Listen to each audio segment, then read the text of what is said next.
Alright, so we're going to have a look at another advanced mechanics question here. So we're told a golf ball is hit off a 55-meter high cliff. It is launched at an angle of 20 degrees below the horizontal. It has an initial speed of 35 meters per second. Find the time of flight, find the range, and find the terminal velocity. Okay, so this is a slightly unusual setup. The object is not being hit off the ground onto level ground. It is being launched from a cliff. So I'm going to do this using accelerations, velocities, and positions, as this will be a little bit easier in this case. So we're sort of going to be finding all of these things at the same time. So let's draw a diagram. We have a 55-meter cliff, we have an object coming off it, it's being launched like this, and then it's going to curve down and land on the ground. Now the initial velocities we can calculate. This is 20, this is the angle, and the initial speed is 35 meters a second. So if we draw a triangle, this is 35, this is 20, we can find u of y and u of x. In this case, u of y will be negative because it's actually being hit downwards. So sine of 20 is equal to opposite of hypotenuse, uy over 35. This implies the uy is 35 times sine of 20. We have cosine of 20 is equal to ux over 35. This implies the ux is 35 times cosine of 20. And I'm going to numerically approximate these right now, just to make this a little easier. So the first one is 11.97 to 2 decimal places. And the second one is 32.89 to 2 decimal places. So we'll use these in place of the initial velocities from this point onwards. So we're going to set up our acceleration equations. Acceleration in x is 0. Acceleration in y is minus 9.8, which is just gravity. Velocity in x is just the initial velocity in x, which we calculated is 32.89. Velocity in y is minus 9.8 times time plus the initial velocity in y, which is actually minus 11.97 because it starts negative. Position in x is then 32.89 t plus the starting x position, which in this case we'll put the origin down here.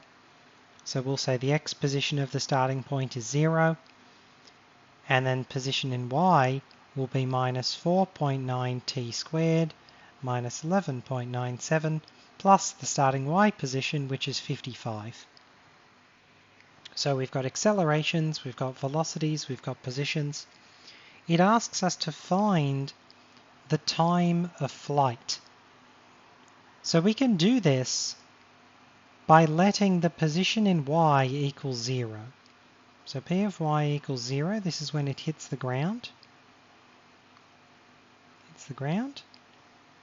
So we get 0 is equal to minus 4.9 t squared minus 11.97 t. There should be a t here. Plus 55. And we can solve this using quadratic formula. A is minus 4.9, B is minus 11.97, C is 55. So we get roots 1 and 2 are minus B 11.97 plus minus the square root of B squared minus 11.97 squared minus 4 times A times C. Well, 4 lots of C is going to be 220. So this will be 220 times 4.9, which is 1078. So this will be plus 1078 all over 2 times minus 4.9. So we're going to find both of these. We're only interested in the positive one. The negative 1 is not relevant in this case. So root 1 will be 11.97 plus the square root of 11.97 squared plus 1078, all divided by minus 9.8. That gives me minus 4.78 dot dot dot. And then root 2, the other possible solution from this, is the same thing, but now there will be a minus in front of the square root. And this gives me 2.344 dot dot dot. This is the solution we're after, the positive one. So this is actually the time of flight. So the time this thing takes to hit the ground is 2.34 to 2 decimal places, and that's in seconds. So this is the answer to part A. Now we're asked to find the range. Well, the range is just going to be the x value at this time. So we have an equation for the x value up here. P of x is 32.89 times time. So position in x is 32.89 times time. When it lands, the time is 2.34 seconds. So 32.89 times 2.34. 32.89 times 2.34 is 76.9626. 6.962 dot dot dot. So therefore the range, how far it travels in x, is 76.96 to 2 decimal places, and that is in meters.